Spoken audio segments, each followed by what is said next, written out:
narrative that feminist writers often reflect on. Then, when we are very serious intellectually, and this is also life story, that it's also my life story when I'm theorizing it and I'm talking to you, then you begin to understand things in a theoretical manner through discourses, through people's writings, women's writings. You become more reflective than you have been. They are also part of the narrative structure that we create. So in women's writing, you will find that personal, basically, as in the second wave of this movement was said, personal is the political. We realize that women living within a culture of patriarchy, uh, their lives are replicated by lives of other women.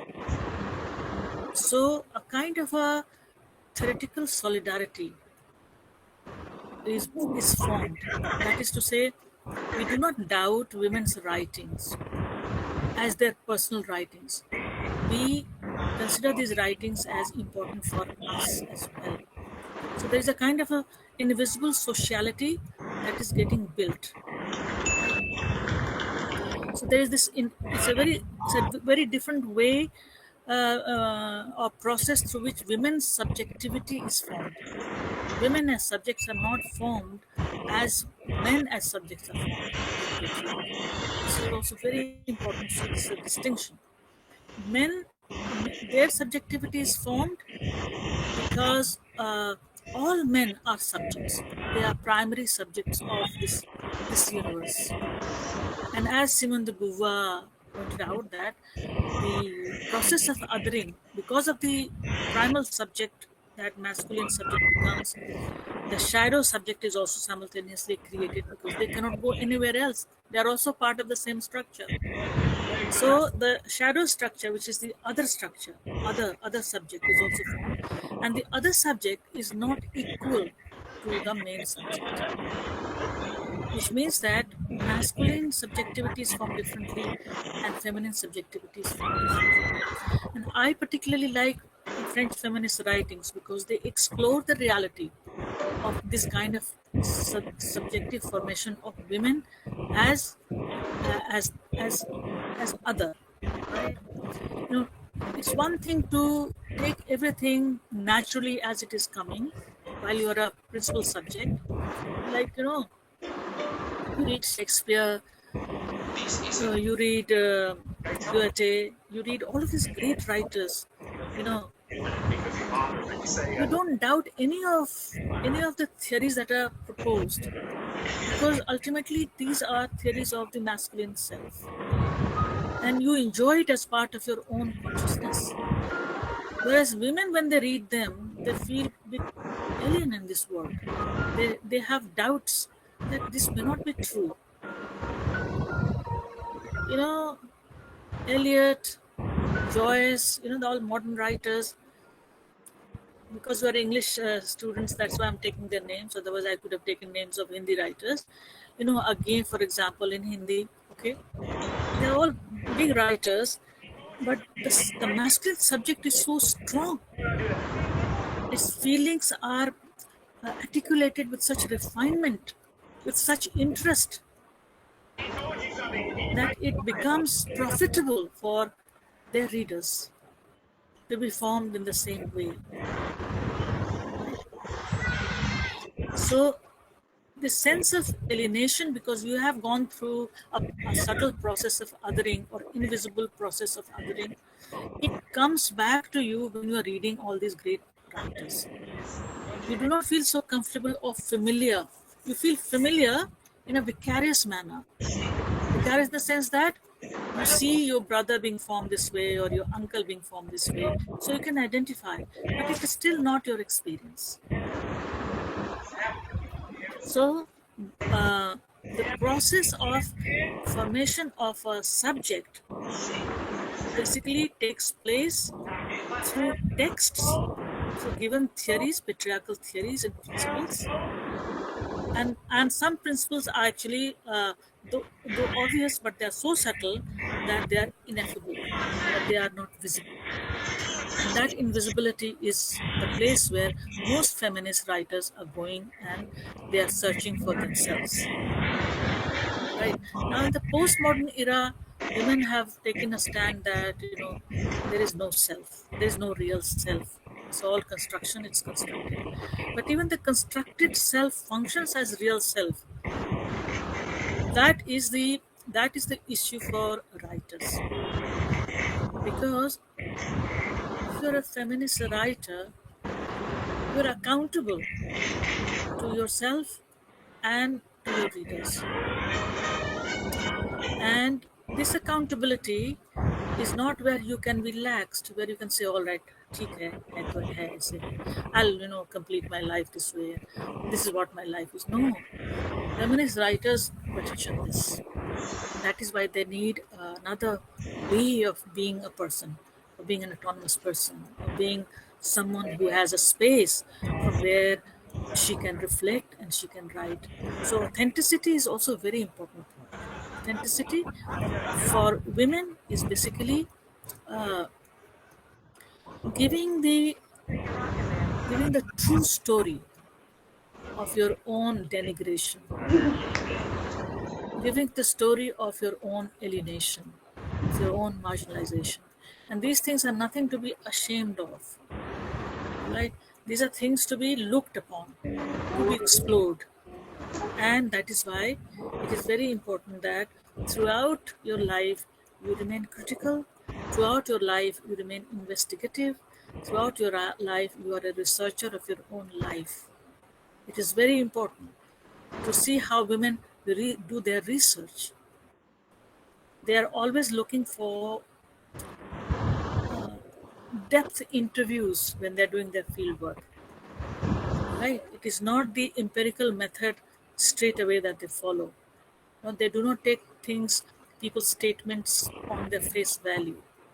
They go again to the same person and again till they have their subjects telling them something that is hiding, something that is concealed and hiding inside them.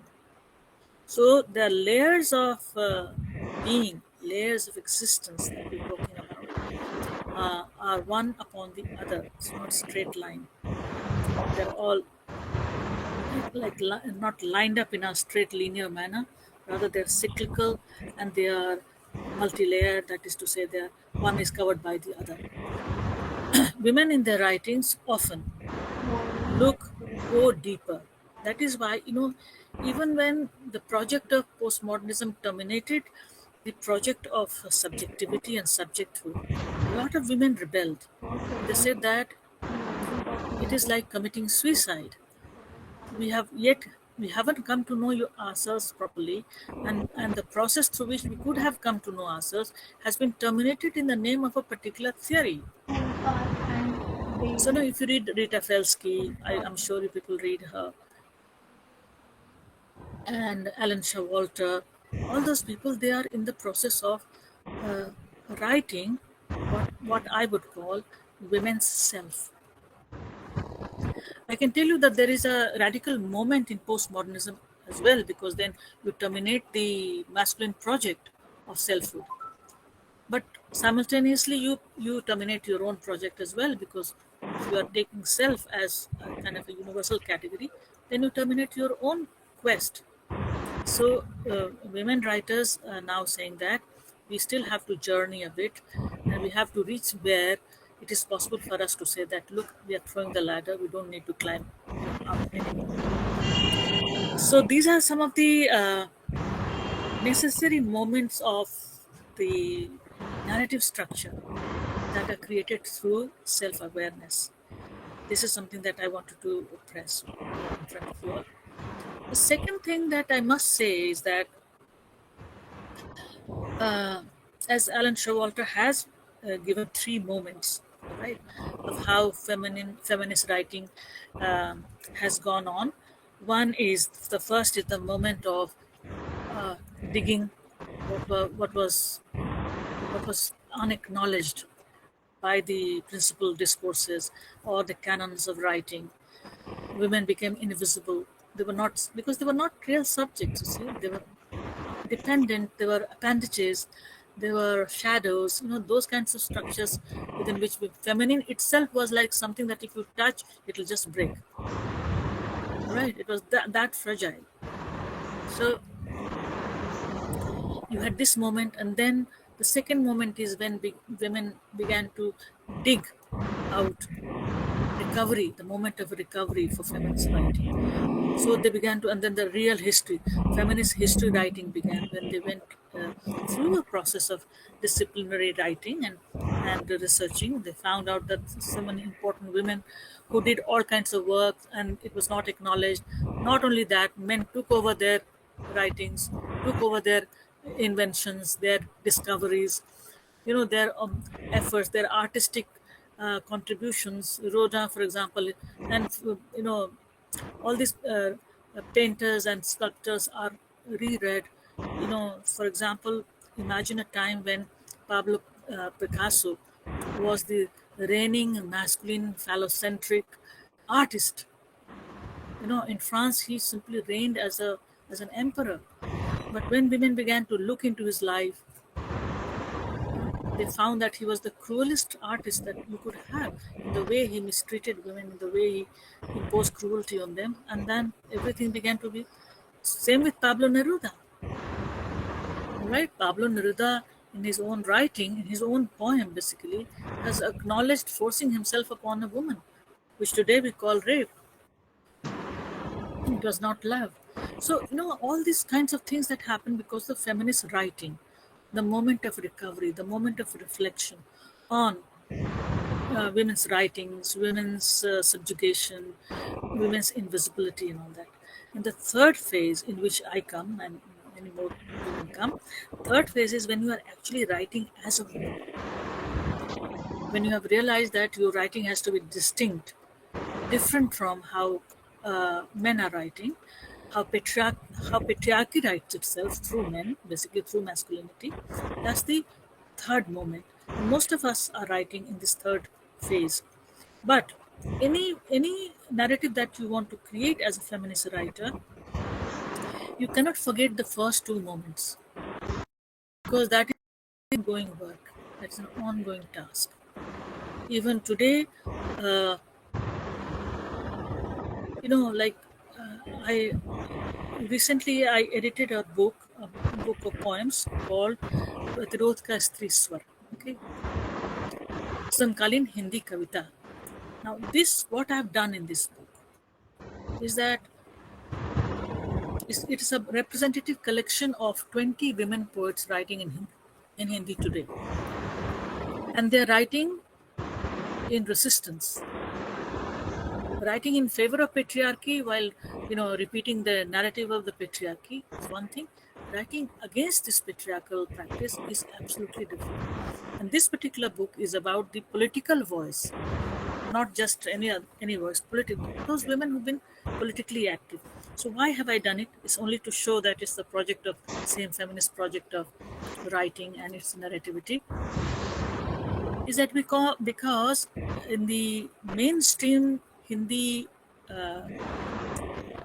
discourse of literary criticism, it is still debated that some women are marginalized and some are not. Okay, the Savarn women are part of this kind of solidarity they want to build. Savarn women are part of the ongoing hegemonic discourse, and Adivasi women and Dalit women, women from different religions are different. They are different, and their position is actually maintained by this discourse on the margin. So what I did, I've centralized all of them. And in this particular book, in 20 women poets that I've included, there are 200 poems, 10 poems each. Dalit right poets, Adivasi poets from upper caste but working at the grassroots level, communist women, socialist women, all of them have been put together. And the text that has emerged as like a contemporary representative collection of how women are writing today in Hindi. This is how it is talked about, not as Dalit, not as this and that, Not to say that these are not important, extremely important, but how do you fight even the utilization of these differences that you have created? You have, because of the struggle of Adivasi women and Dalit women and Muslim women, that it has been created. But who is interested in maintaining them as still marginalized? And what unites them? I Yes. thought what unites them is their resistance. That is why it's called Pratirodh ka Yes, I agree. Stri Stri Pratirodh ka Swar. That is why it is called this. So, in the narrative structures that we are trying to see, changing narrative structure, is that we should be aware of the politics, the masculine patriarchal politics of even governing discourses of difference. Women created this moment of difference from within the hegemonic structure of equality, like particularly black women in America, Hispanic women, and South Asian women, East Asian women. They entered into the global discourse and they created different kinds of positions. But what must unite them? Should they be just seen as leading different kinds of narratives and never to meet? you know that is the thing that we have to look at. So it requires, women's writing requires a great amount of intelligence. It requires a higher level of theoretical reflection, and it requires a kind of an ambition to integrate women's voices. Even if women's issues are raised by men, if the men are also feminists, if they are also raising it, they should also be brought into this particular way of organizing ourselves as women writers. And that's how the narrative is never simple, it is never unfractured, you know it is never smooth, it's not uh, harmonious, but put everything together, it can give us a hope that there can be a narrative of women's writing. Given this, third point to which I want to come is that women have also begun to question not only social structures, economic structures, they have come to question the structure of language itself, the grammar in particular.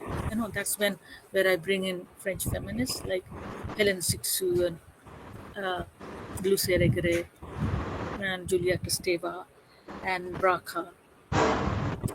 You see, the first point that I was making, that at no point of time you have only one way of doing things. There cannot possibly be only one meaning of a word. As it is, there are synonyms, there are antonyms. Why? Because language is a cultural thing.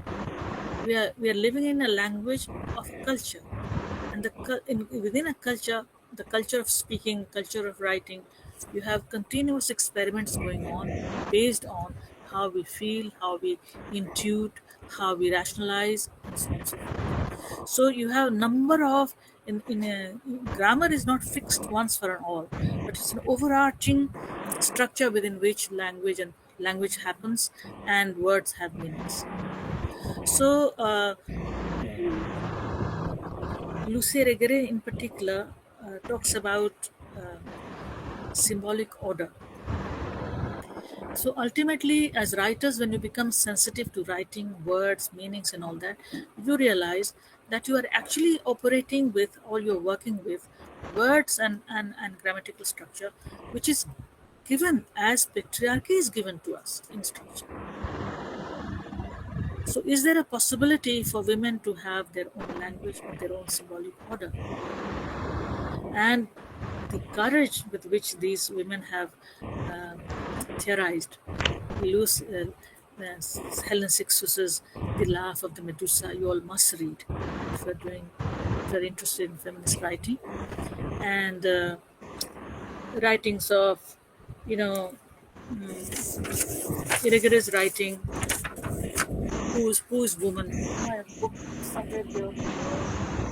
That book is a phenomenological writing about which she talks about.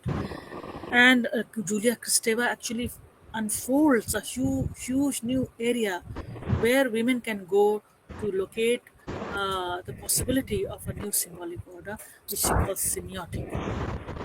You tell me if you don't, you are not following me, because like semiotic is something that needs to be explained. But we can take it up during the question answer session. If you want a refined, much more detailed analysis, that I'll do it. So what I mean to say is that all these feminists, French feminists, they are saying that as writers, women as writers, we have to write as women writers.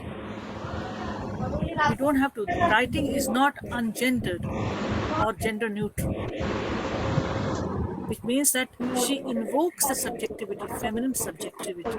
That there's a huge field of feminine experience which has remained unseen, unheard, repressed, and what she says, the realm of hidden significations. There are areas where women have been so silent of their lives, have been so silent that they themselves do not know what it is.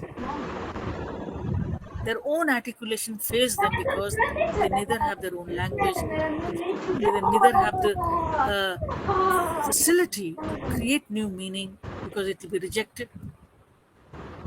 If you say mango means some other fruit, they'll say you're foolish.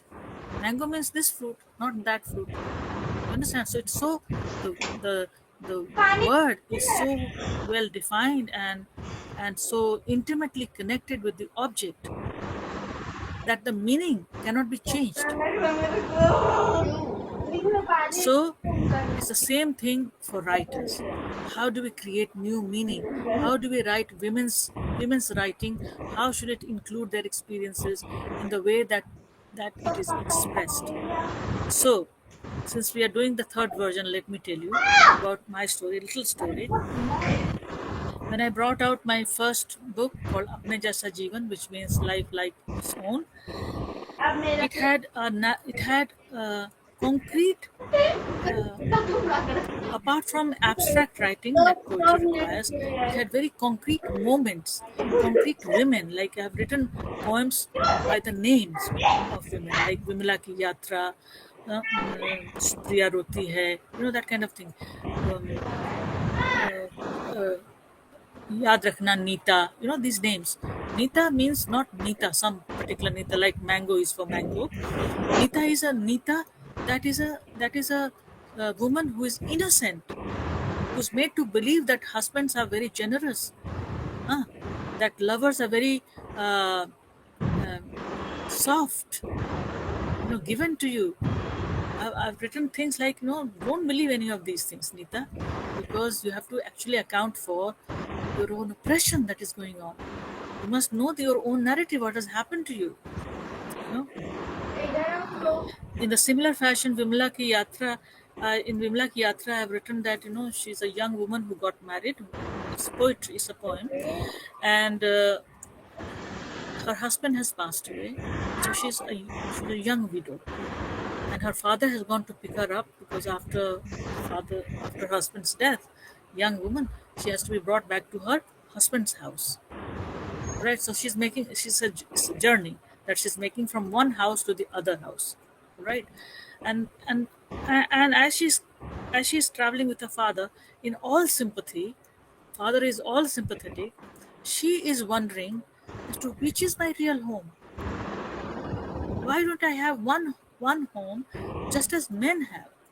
Because I too have one soul. How is it that I need to divide my soul into two parts? So it's a homelessness of women that I have described in that poem. In a similar fashion, in a poem called Main Kiski Aurat Hoon, which I will recite for you all today, this woman is wondering as to who is she after all? She is living in shadow of her husband in such an intimate and tight manner that she has no space even to question. You know that now it is possible for people to know the names of brides, but earlier women simply lost their names when they got married. They were known by the relationship they had with their husbands. uski bahu, Ramesh ki bahu. She didn't have her name. She actually was given a name, but once she married, she lost her name. Meaning what? She lost her identity. And she was asked to negotiate her essence in such a manner that she becomes one with her husband's essence. And that is what Pativrata Stri means.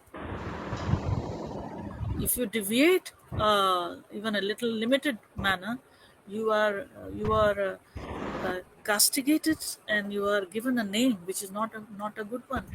You are almost declared characterless person who doesn't take the commands of her husband. And everyone castigates you. These aspersions are not made by just one or two people. The whole family and the neighborhood and the society begins to tell you the same things.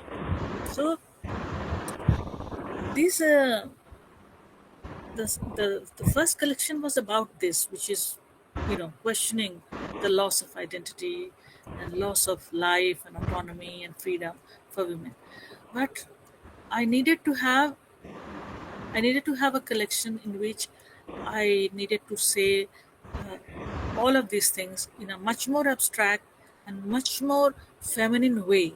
And that is how I brought out another volume. It's called Neen Theorathi, in which I have tried in Hindi to create a language, a structure, a symbolic order within which it is possible to say how days feel, how evenings feel, how flowers smell, how sky looks blue. All these colors, all these days, the pear, you know, because you do feel differently in different spaces of time, different hours of time in a day or in 24 hours. And you will be surprised to know that when I began to write, I found that most peher or the moments in time actually been named in a feminine manner. Like Subah is a feminine gender, Sham is a feminine gender, Sandhya is a feminine gender, Prabhat, Subah is a feminine gender. So, where is the space for women to express their feelings uh, on these matters, on these issues? Because we all experience our days in this particular manner, in a very personal manner. So, you will find that then I wrote a number of poems called Din, Raat, Subah, Sham, Dopahar, and I had a completely different content based in these categories of time, which is I required a different language, kind of a altered, kind of a, even words have many layers. So you have to pick up a layer that goes with your feeling, with your understanding, with your mixing yourself, your essence with time. That moment that happens in everyone's life, but in women's life particularly, because they have been pushed inward so much more than men. Men enjoy the outer life much more than women. Women know the interiority of their lives in a much more intense manner. So, the signification, which means meaning. The meaning of how one feels afternoon is very different from how somebody else feels, like particularly on gender scale. So in Ninthyorathi, this is what I did. I never created a language which has its softness and its sharpness and its intuitiveness built into the expression. And then the narrative structure that I'm talking about, today we are talking about, in the third volume, Swapnasam and Dream Time, I tried to create shilp style style of writing. You'll find a number of writing now. Today feminists are writing on dots, on commas and hyphens and all that. It's all theorized now. But what I did, I'm telling you. So I created long poems, longer poems, not epic poems like men have this mega uh, view of things. Theories. The theories are very big and metaphysical. These are non-metaphysical narratives based on our concreteness of our experience, which is generally expressed in literature. So here I've created medium-sized narrative poems in Swapna Samay, in which I've talked about issues of Dalit oppression, talked about uh, destruction of Adivasi lives, women's dreams, in how they feel in their dreams. What happens if, how to talk about women's dreams, for example. They are not irrational, they are as true and objective as anybody else's. But we didn't have the language and the courage to write about them. Women have dreamt a lot about their erotic life in their dreams, because in the social life, in the personal life, their erotic experiences are completely banned and repressed. Krishna Sopti wrote a novel called Mrityu Marjani. You people know about it. What is this novel about? It is about a woman, young woman, married to a young man, in a family, living in a family, asking her husband to make love to her. She's asking her desire to be addressed, apart from the fact that she's given food, she's given clothes, she's given ornaments. This is something that is not given to her, and it's also as important in life as anything else. And then, in a very clever manner, she articulates this demand to her mother-in-law by saying that if no seed is placed in my womb, how am I going to ever give birth to a child? You need a child. You need children, isn't it, to carry on? Your son is not doing that, and the frustration with which she lives her life is all about Mrityu Marjani book. So, how to address our erotic life, which is completely governed by patriarchal norms. That's also there. I have written, the narrative is there in this narrative. Two narrative poems are there about this in this particular book. So, personally absorbing theories, personally being true to my own feelings, true to my own, um should I say, because erotic does not only mean sexual feelings. Erotic also means much larger things like, appreciating nature, becoming much more expanded than a person that you are, because you are involved in cosmic work of nurturing and reproducing and sustaining human society.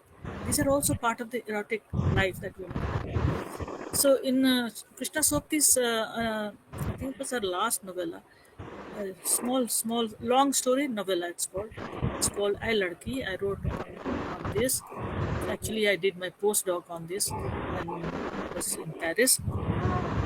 This particular research work has been published in Routledge. Sukrita has edited a book on Krishna Sopti, in which this particular piece is there, in which I have read Krishna Sopti's I Ladki from an eco-feminist perspective. Why have I done it? Because apart from everything else, the deepest desire that Amu, the mother, there's a story about mother and daughter, and it's their conversation. Her mother, the ladki's mother is telling, she asked her mother, what are your deepest desires? And the mother says, to take a journey, go and see places, go for a walk, uh, to know plants, to converse with them. She's so mesmerized by Calcutta of that time, because it was urbanized during it's a colonial city, as you know. So electricity, and she said that you cannot imagine what I felt when I saw an ocean for the first time, right? Because this woman is living in Punjab, so, Punjab of Gujarat, of Pakistan at the time. So these are her deepest desires, and how she talks about men is also extraordinary. Simultaneously, she also talks about men, particularly her husband, and she says that there are limited use of this man in my life, because he helped me produce you, he helped me produce children, right? So what is, she minimizes their role in women's life compared to the expansive life that women have, also in terms of responsibility, and she really regrets that she has been reduced into a clock, because she has to function according to patriarchal demands on her time, and she has hardly any time to for recreation. Is it, I used to, when I was younger, I used to get up early in the morning before your father could would be up. I used to go for a walk, come back, then make tea for him. This is a hidden pleasure of going and meeting plants and seeing greenery around, and encountering nature, being one with nature.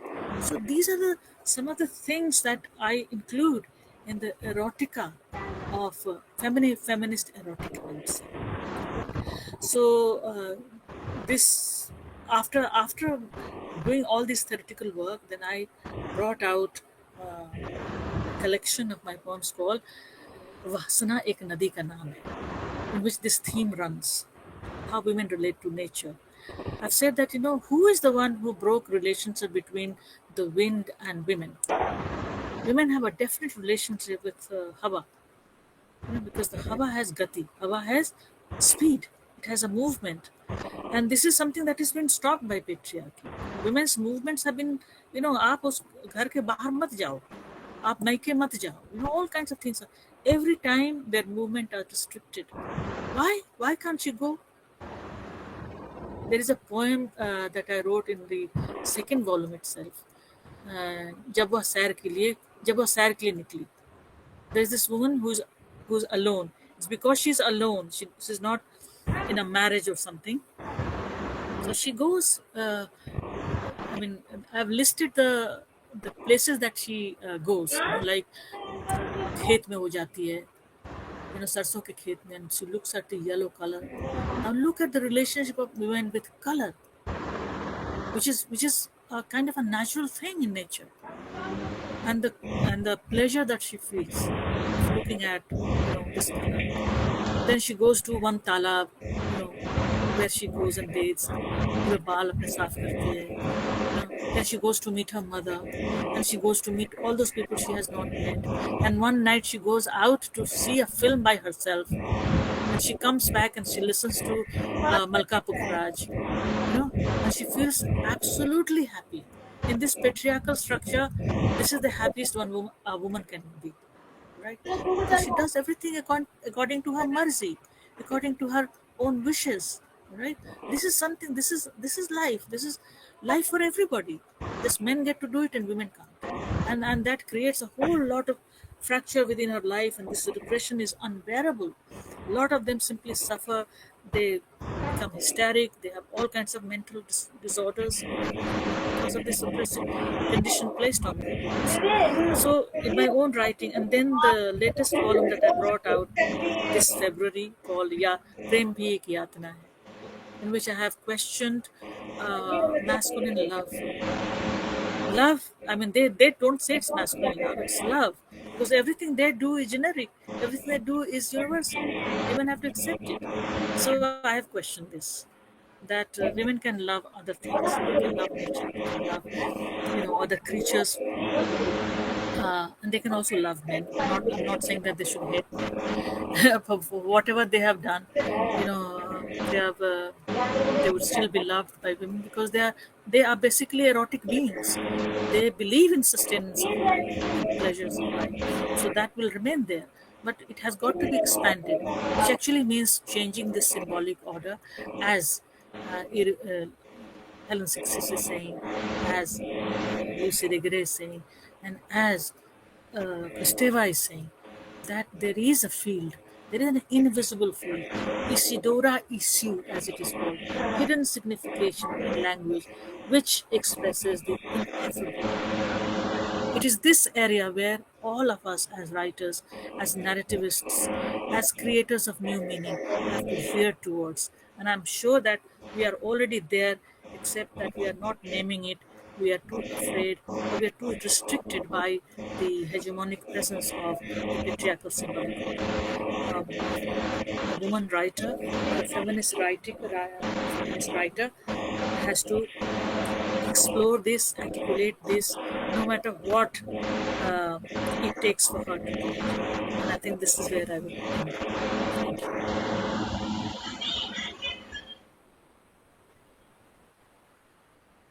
Thank you so very much, ma'am, for this deeply resonant talk, I would say.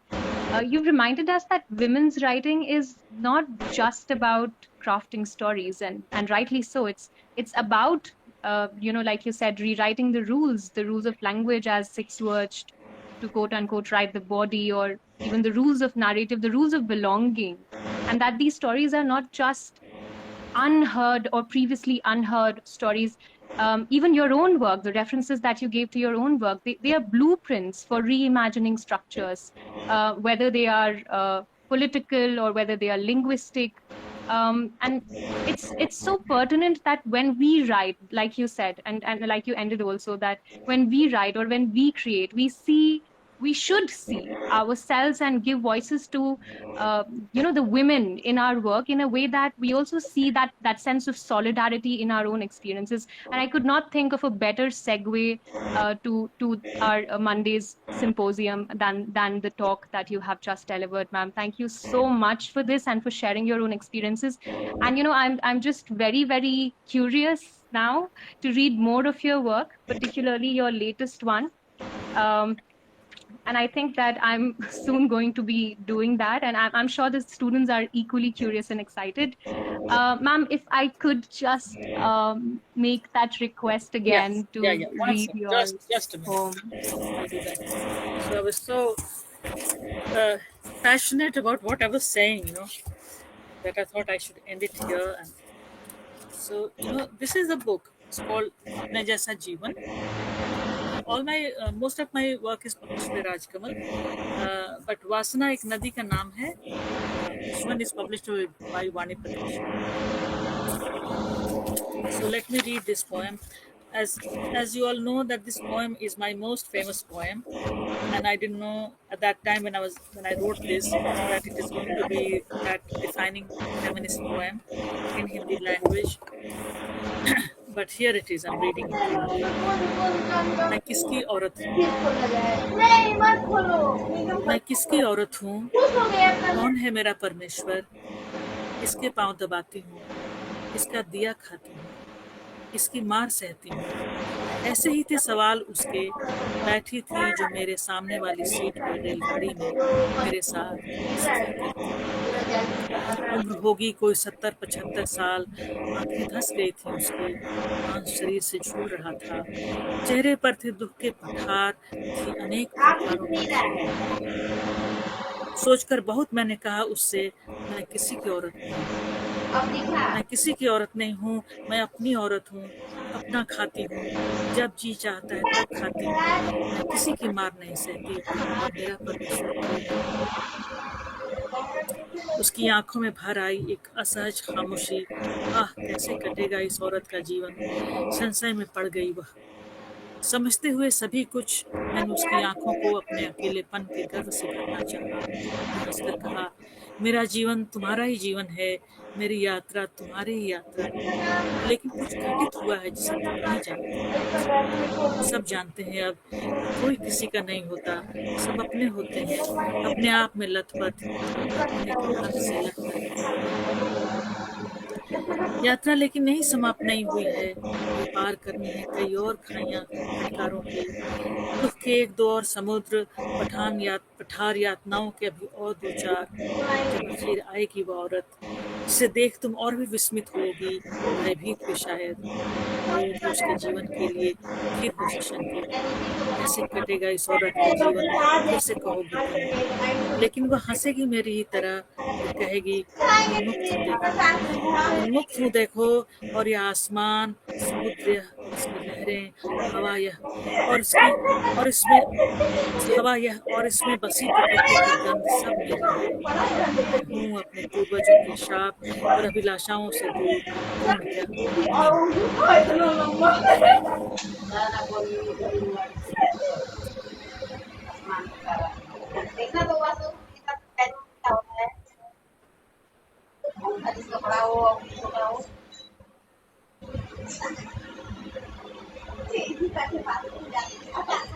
This poem, if you Google Savita Singh मैं किसकी औरत हूँ, there are a number of readings that other people have done will also come. I have done it, I think, twice. So that's also there. Thank you so much, ma'am, for the gift of your poetry recitation. I was actually skeptical in making that request. I was like, what if it is too much? But it is exactly the way that I thought it will be, share it in your voice is almost, it's deeply resonating. And like I told you, every time I saw your recorded recitation, I was moved to tears.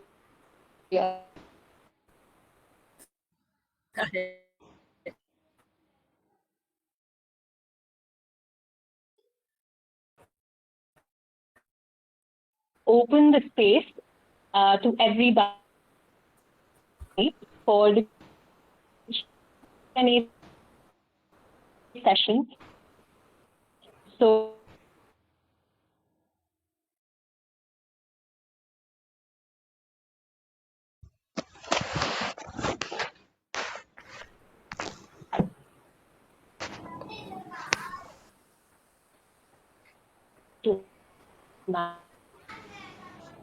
Yeah, go ahead.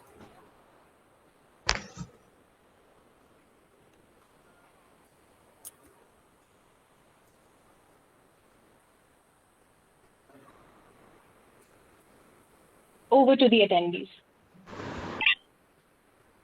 If in case there's someone who can't unmute but has a question, I request them to please put it on the chat.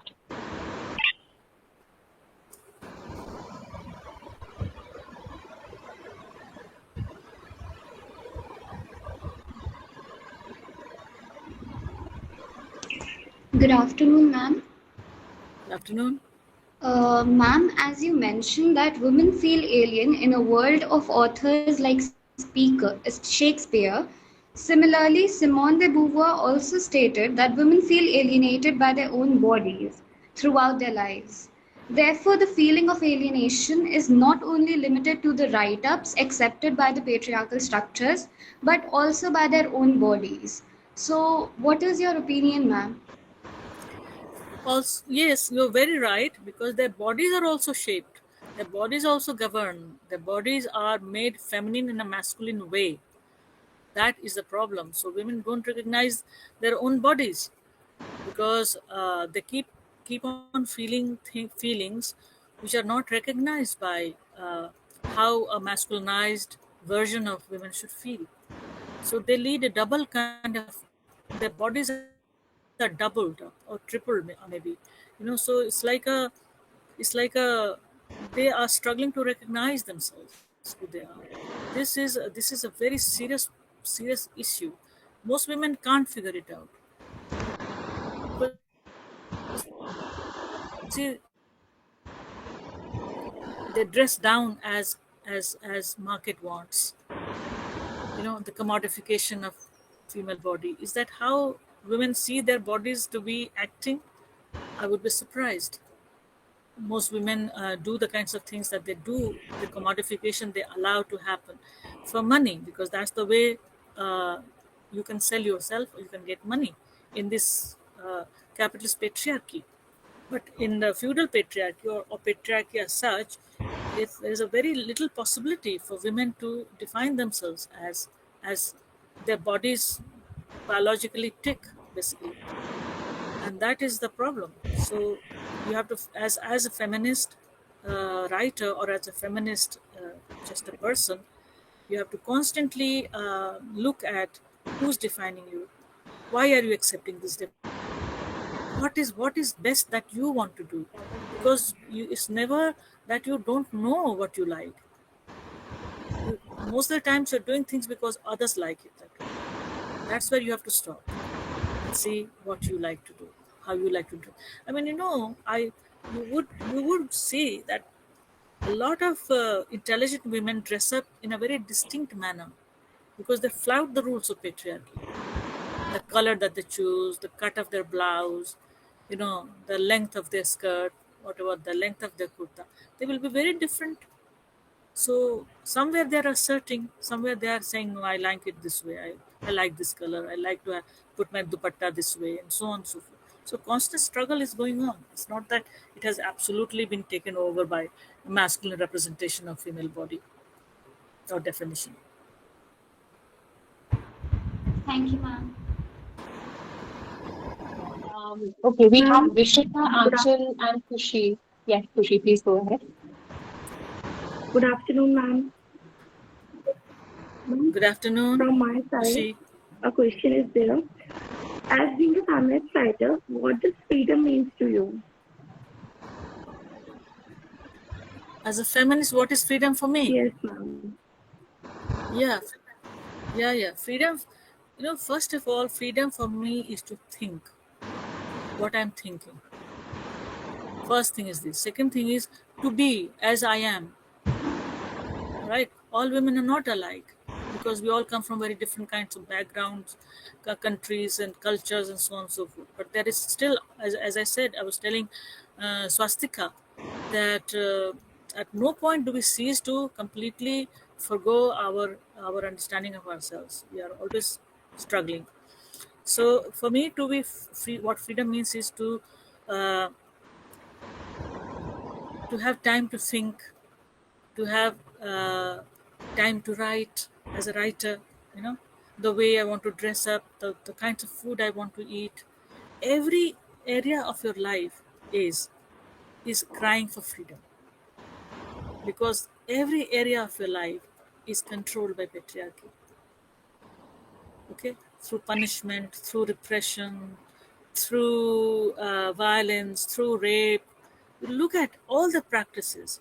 They're all to curtail feminine freedom. It's a huge effort on the part of the state, on the part of the market, on the part of your family members to control you. Just one woman. So many people are after her life just to shape her into a being which is not authentic being. This is not her authentic self. It is this. So you can imagine the potential. That is why uh, when Helen Sixer says that you write your own body, women have to write not only about women, they have to write about women, but they have to write themselves. Write your own body. Look at everything that is happening. Like they have a word, French word called jouissance, meaning pleasure. Pleasure of being, which is also expressed in the sensation of the body. Also, it is a very huge element of your mind. So freedom means a whole lot of things. It cannot be defined. Like there was a professor at Oxford, Isaiah Berlin, who said two concepts of liberty. He just pushed all the numerous possible conceptions of liberty and freedom into two categories. This is a very masculine way of doing things.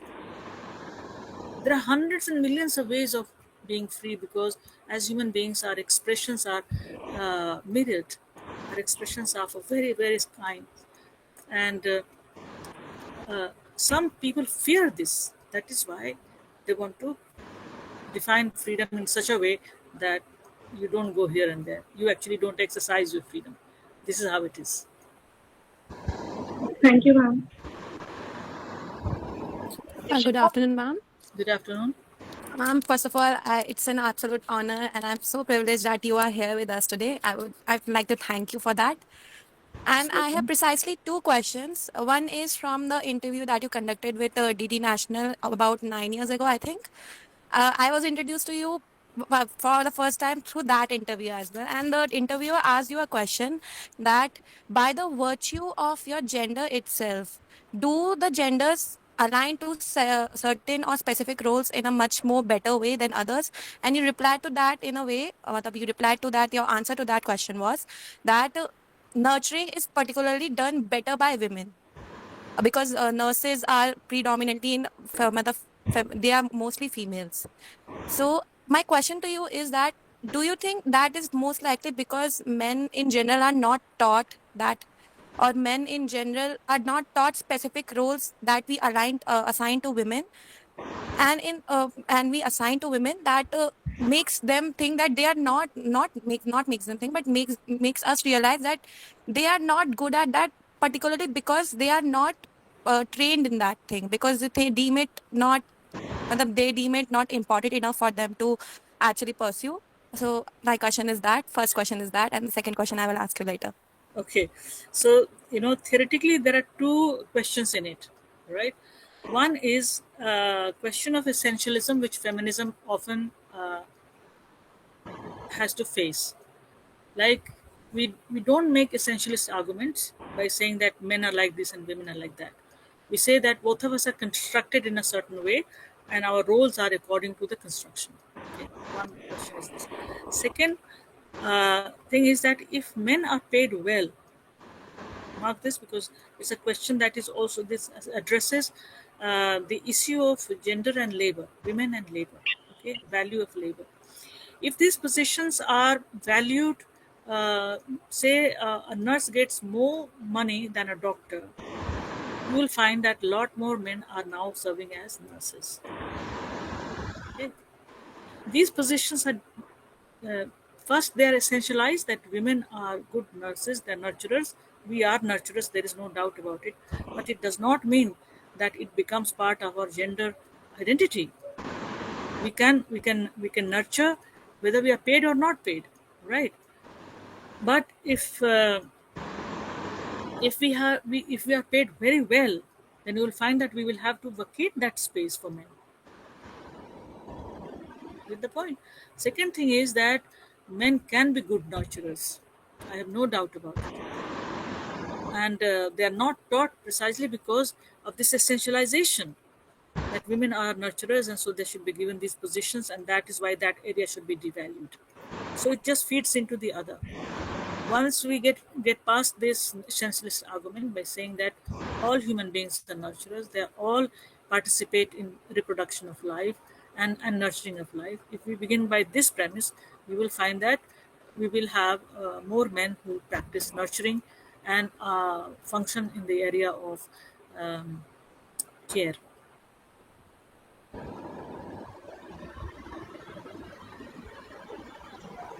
What Ma'am, is my the second second question? Yeah. Yes, ma'am. And my second question is that you mentioned three ways in which Ellen Showalter has digged up how feminist writers actually write, and I remember that we in class have read Female Malady, and in that we saw that she is trying to dig up the characters that were deemed unimportant in several of the classics like Jane Eyre, for example. So I would ask I wanted to ask you a question that how does Ellen Showalter and her picking up specific characters to prove her point makes makes us how does it impact us as readers? Like my impact is a very specific one, but I would like to ask your opinion on that. All right. So in the text in Jane Eyre, the Martha, who's a mad wife of this man, the feudal man, has been shown as someone who is so irrational that she needs to be locked up. Right now, if you just read a text in a very innocent manner, in a unconscious manner, you will find that it is justified because she can damage people and she can damage property, she can damage human beings, and she has actually been shown to burn the whole house, ultimately, which the house really burns down.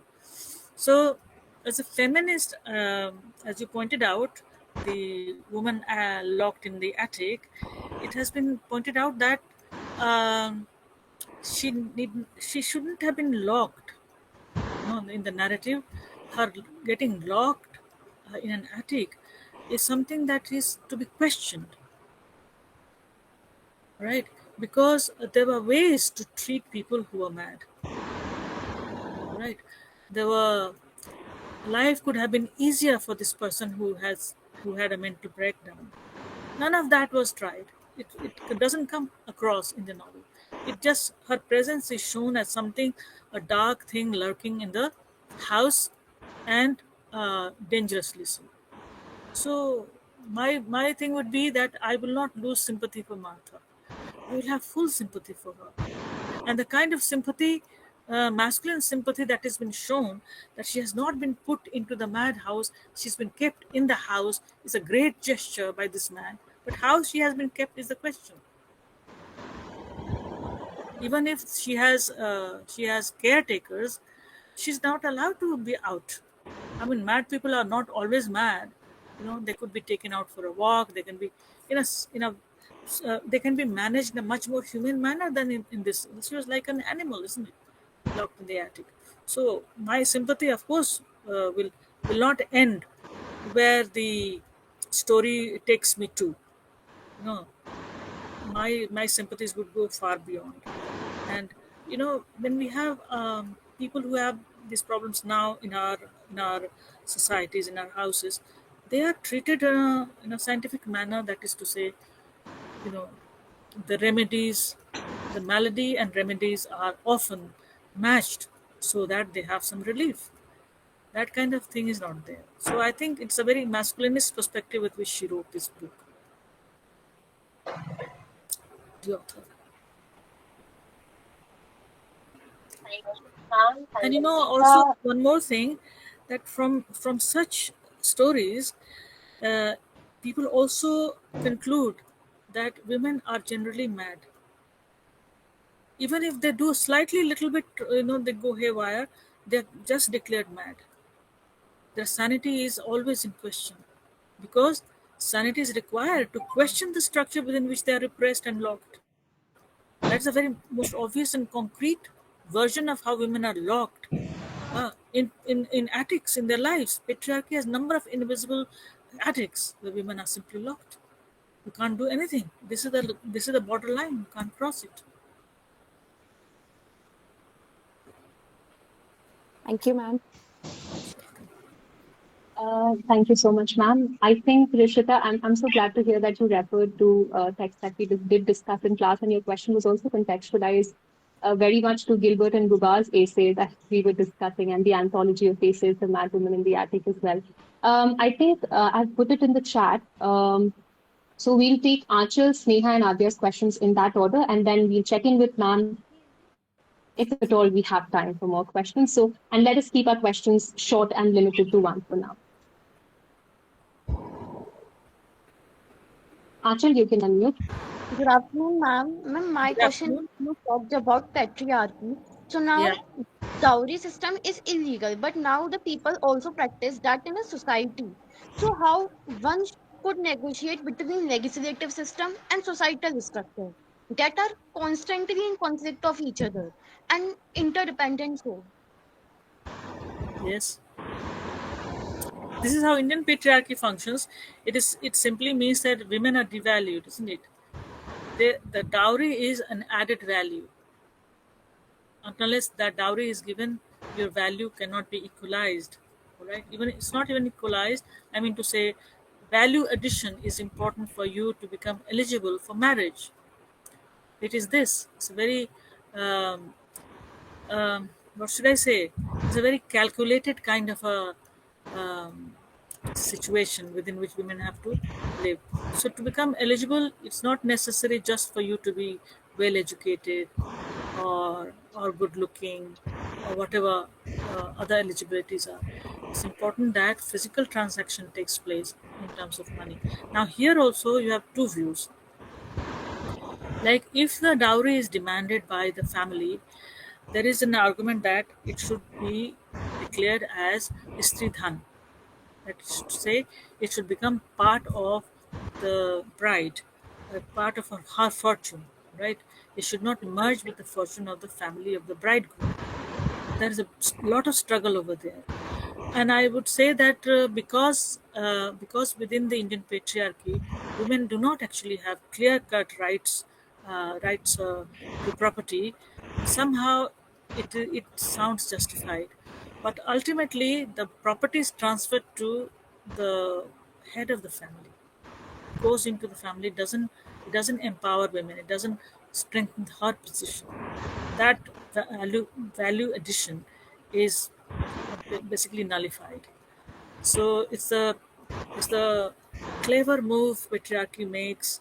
Uh, you know, a number of arguments are used in within patriarchy for the sake of uh, just showing that it's just a rouge, basically. The reality is something else. So how to fight this? I mean, the girls have to be completely not overawed by their parental family. Okay, they have to demand things from their parents, like they have to demand good education to begin with, not dowry. They have to demand good food. They have to demand movements. They have to demand right to take decisions.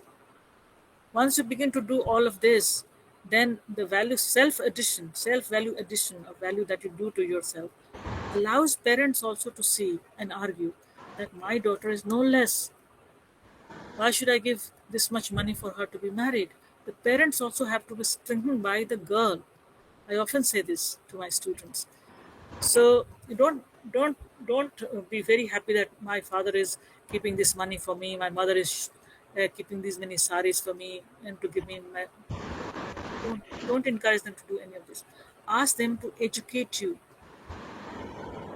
Ask them to have faith in you. Make you mature enough to live your life uh, independently in this patriarchal society, and to which they would in fact agree. I would say, I have seen my parents have agreed. I've often said, no, you get best education if you convince your parents that it is possible for me to do very well in life if you just simply educate me properly. And to this they will agree, because in our country, in our patriarchy, it is the legacy of our freedom struggle that there is a consensus, a patriarchal consensus on educating women, educating girl child. Right? It is not for no reason that most middle class homes are educating their children, no matter whether they are boys or girls.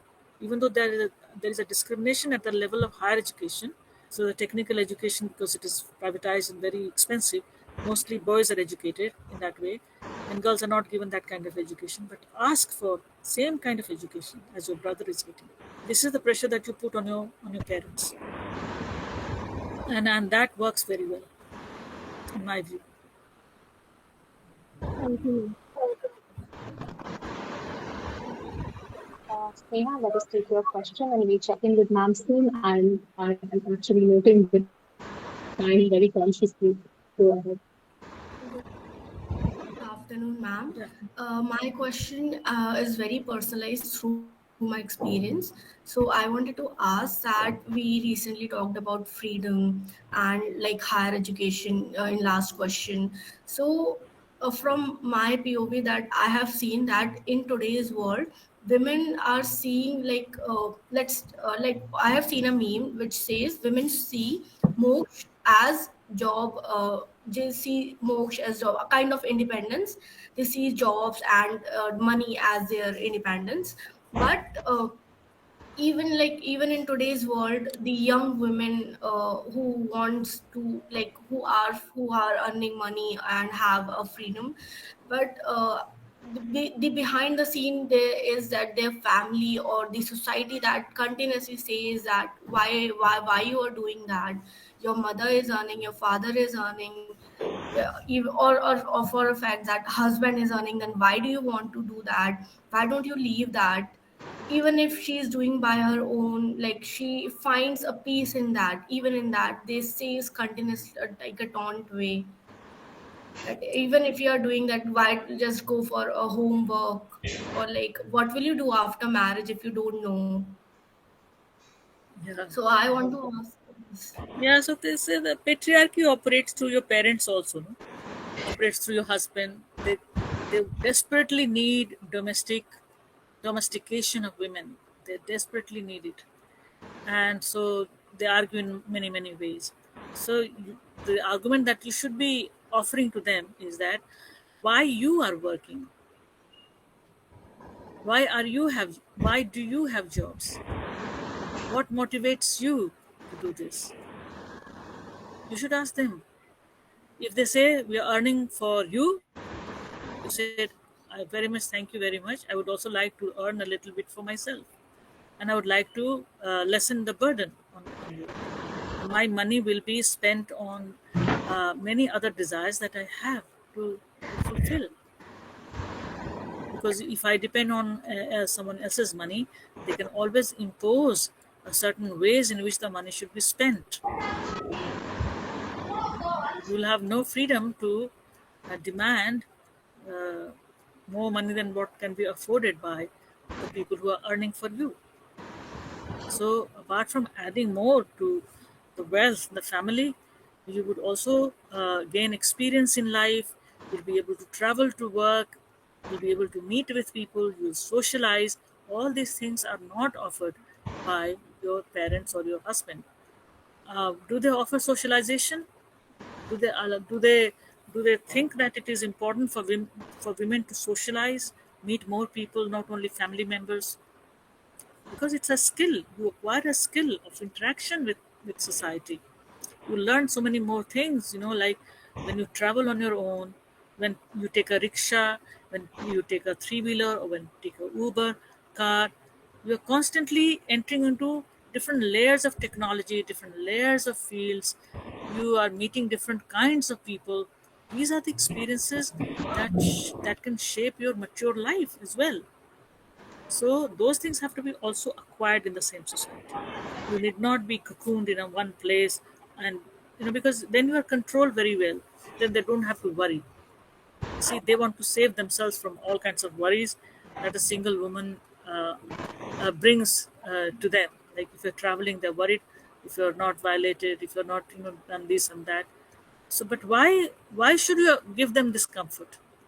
They should work for a society which is non-patriarchal. Why should they worry about violence done to their daughters alone? Why can't they worry about violence done to others' daughters? It's a society they should be addressing.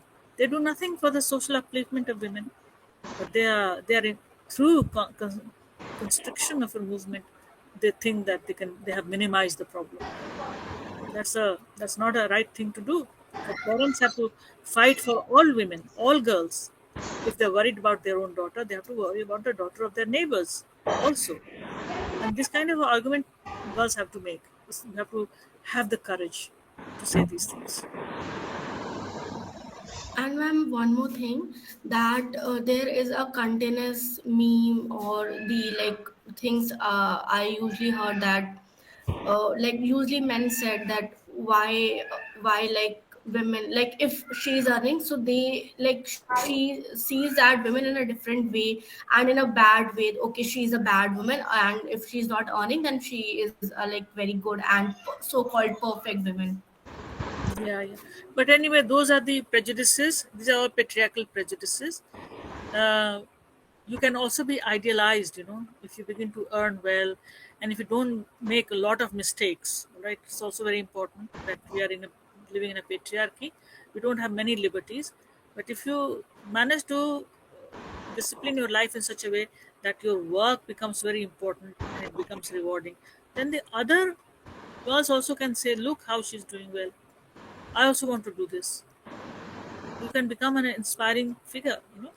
So uh, it's a very intricate thing to handle. You have to save yourself from violence which is there in the public space.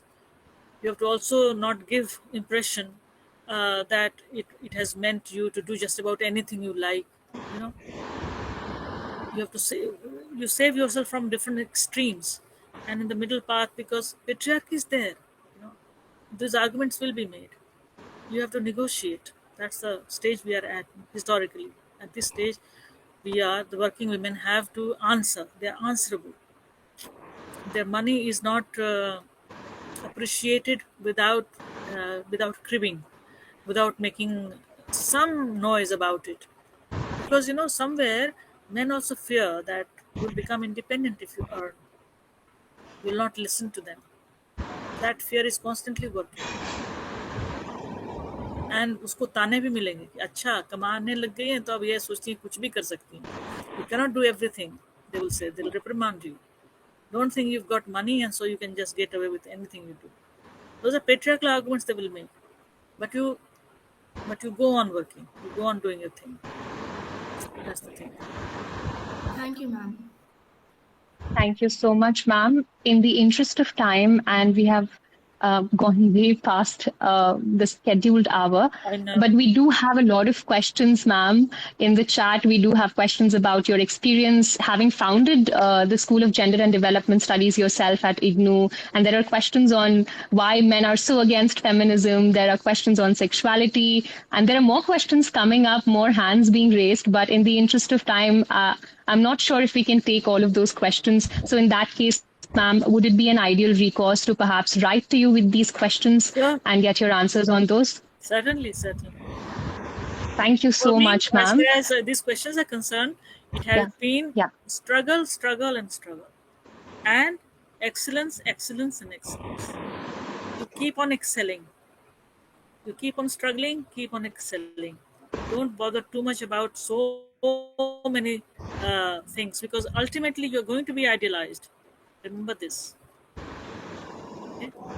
All right. So all the best to all of you. I'm so very happy that I got to speak to you all. It was for me also very, it's a happy time that I have spent with you all, I think. It's wonderful. Thank you, ma'am. Can we take a minute and take a picture all together? So can everybody please turn on their cameras and we can get a picture with ma'am? And hopefully, ma'am, we will get to host you in person in foreseeable future. Sure. You have to give me a little time, at least a month. Absolutely, ma'am. Absolutely, ma'am. We will do that for sure. Okay, everybody, ready? 1, 2, 3, say cheese. Okay, I think everybody can take from their screens also. We can perhaps create a collage or something. So take the screenshot from your own screens also.